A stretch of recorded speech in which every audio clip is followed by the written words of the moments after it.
Good news good news good news Gruhalakshmi ಯೋಜನೆಯ ಹಣವನ್ನು ಸರ್ಕಾರವು ಬಿಡುಗಡೆ ಮಾಡಿದ್ದಾರೆ ಹಾಗೂ ಮಹಿಳೆಯರು ಬಂಪರ್ ಆಫರ್ ಹೊಡೆದಿದ್ದಾರೆ. ಯಾಕೆಂದರೆ 3 ಕಂತಿನ ಹಣವನ್ನು ನಿಮ್ಮ ಖಾತೆಗೆ ಜಮಾ ಮಾಡಿದ್ದಾರೆ ಹಾಗೂ ಲಕ್ಷ್ಮಿ ಹೆಬ್ಬಾಳ್ಕರ್ ಅವರು ನಮಗೆ ತಿಳಿಸಿದ್ದಾರೆ. ಇವತ್ತು 11 ಗಂಟೆಗೆ ನಿಮ್ಮ ಖಾತೆಯಲ್ಲಿ 3 ಕಂತಿನ ಹಣವನ್ನು ಜಮಾ ಮಾಡಿದ್ದಾರೆ ಅಂತ. ಹಾಗೂ ನೀವು ನಮ್ಮ ಚಾನಲಿಗೆ ಹೊಸದಾಗಿದ್ದರೆ ನಮ್ಮ ಚಾನಲನ್ನು ಸಬ್ಸ್ಕ್ರೈಬ್ ಮಾಡಿಕೊಳ್ಳಿ ಹಾಗೂ ಬೆಲ್ ಐಕನ್ ಒತ್ತಿ.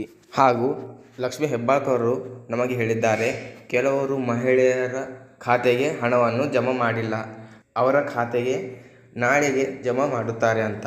ಹಾಗೂ ನಾನು ಇನ್ನೊಂದು ಸಾರಿ ಹೇಳುತ್ತೇನೆ, ನೀವು ನಮ್ಮ ಚಾನಲ್ಗೆ ಹೊಸದಾಗಿದ್ದರೆ ನಮ್ಮ ಚಾನಲನ್ನು ಸಬ್ಸ್ಕ್ರೈಬ್ ಮಾಡಿಕೊಳ್ಳಿ ಹಾಗೆ ಬೆಲ್ ಐಕನ್ ಒತ್ತಿ. ನಾವು ನಿಮಗೆ ಹೀಗೆ ವಿಧ ವಿಧದ ನ್ಯೂಸನ್ನು ಕೊಡುತ್ತೇವೆ ಅಂತ. ಹಾಗೂ ಲಕ್ಷ್ಮಿ ಹೆಬ್ಬಾಳ್ಕರ್ ಅವರು ಹೇಳಿದ್ದಾರೆ, 29ನೇ ಕಂತಿನ ಹಣವನ್ನು 2,000 ಹಾಕಲ್ಲ, 4,000 ಹಾಕುತ್ತಾರೆ ಅಂತ. ಹಾಗೂ ಬಡ ಕುಟುಂಬವನ್ನು 6,000 ಹಾಕುತ್ತಾರೆ ಅಂತ.